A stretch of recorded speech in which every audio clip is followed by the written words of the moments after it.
ও পানি পানি নেবে, পানি লাগবে। এই ভিডিও দেখে আমি তো সহ্য করতে পারি না। দুনিয়ার মানুষ দেখছে হেলিকপ্টার থেকে গুলি করা হয়েছে। পরাধীন ব্রিটিশ পুলিশ চালাইতো পায়ের নিচে গুলি, স্বাধীন দেশের পুলিশরা উড়াই মাতার কুলি। হাই বাঙালি, তোমরা ন্যায়ের পক্ষে থাকবা। যেটা ন্যায় সেখানে যদি তোমরা শহীদ হয়ে যাও, তাহলে আমি বাপ হিসাবে গর্ব অনুভব করবো। ছাত্রদের বুকে গুলি চালাবেন না, মানুষ এটা সহ্য করে না। যে সরকারের নির্দেশে সরকারের পুলিশ বাহিনী এবং সরকারের পেটুয়া বাহিনী ছাত্রলীগ যুবলীগকে দিয়ে আজকে যে হত্যা করানো হয়েছে, এইটা যদি তদন্ত এই সরকারের অধীনে হয় তাহলে তো এটা তদন্তই হবে না। কারণ মাননীয় প্রধানমন্ত্রী বলছেন হেলিকপ্টার থেকে পানি দেওয়া হয়েছে, অথচ দুনিয়ার মানুষ দেখছে হেলিকপ্টার থেকে গুলি করা হয়েছে।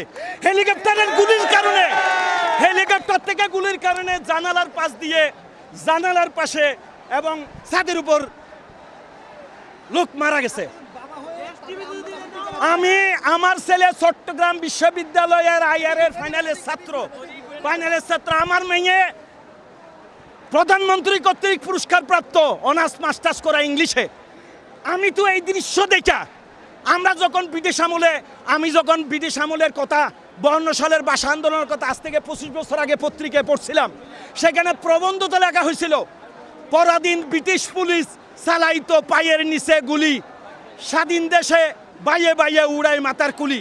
আজকে এইটাকে আমরা এইভাবে গাইতে পারি, পরাধীন ব্রিটিশ পুলিশ চালাইতো পায়ের নিচে গুলি, স্বাধীন দেশের পুলিশরা উড়াই মাতার কুলি।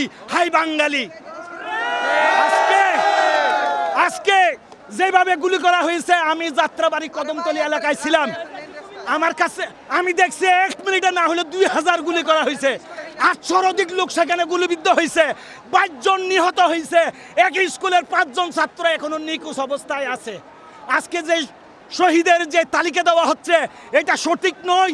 এর থেকে কয়েক গুণ বেশি লোক শহীদ হয়েছে এখানে। আজকে এই সরকারকে পদত্যাগ করতে হবে। এই হত্যার তদন্ত আন্তর্জাতিকভাবে হতে হবে। এই সরকারকে আমরা বিশ্বাস করি না, জনগণ বিশ্বাস করে না, ছাত্র সমাজ বিশ্বাস করে না।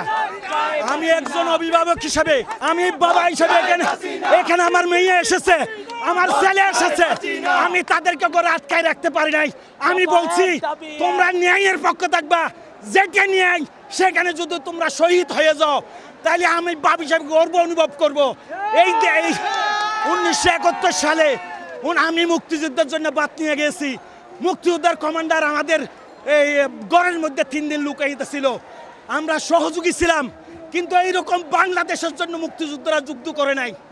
এক ব্যক্তি, এক দল, এক নেতা পুরো দেশটাকে আজকে সুচিবুচি খাচ্ছে। শেষ পর্যন্ত ছাত্রদের পাশে থাকবো ইনশাআল্লাহ।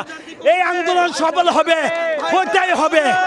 আমি বাংলাদেশের সেনাবাহিনী, বিডিআর, পুলিশ, সমস্ত আইন শৃঙ্খলা বাহিনীর লোকদেরকে বলবো, আপনারা আমাদের এই দেশের সন্তান, আপনাদের মা বাবা ভাই বোন আমাদের সন্তানদের সাথে শিক্ষা প্রতিষ্ঠানে লেখাপড়া করে। আপনারা ছাত্রদের বুকে গুলি চালাবেন না, মানুষ এটা সহ্য করে না।